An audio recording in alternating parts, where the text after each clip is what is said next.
Good evening, my fellow citizens. This government, as promised, has maintained the closest surveillance of the Soviet military buildup on the island of Cuba.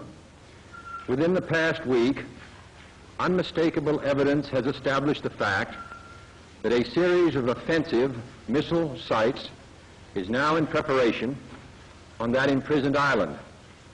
The purpose of these bases can be none other than to provide a nuclear strike capability against the Western Hemisphere.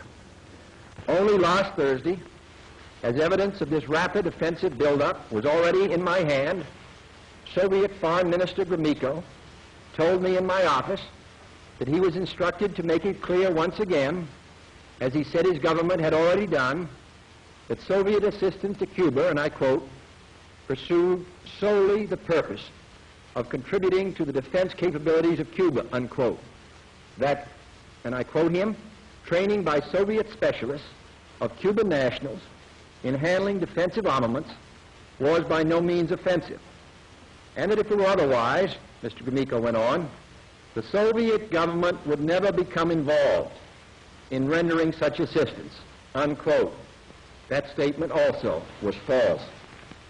Acting therefore in the defense of our own security and of the entire Western Hemisphere, and under the authority entrusted to me by the Constitution, as endorsed by the resolution of the Congress, I have directed that the following initial steps be taken immediately.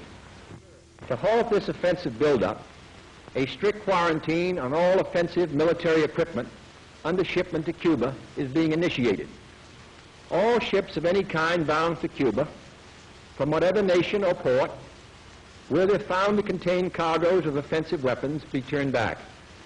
It shall be the policy of this nation to regard any nuclear missile launched from Cuba against any nation in the Western Hemisphere as an attack by the Soviet Union on the United States, requiring a full retaliatory response upon the Soviet Union. I call upon Chairman Khrushchev to halt and eliminate this clandestine, reckless, and provocative threat to world peace and to stable relations between our two nations.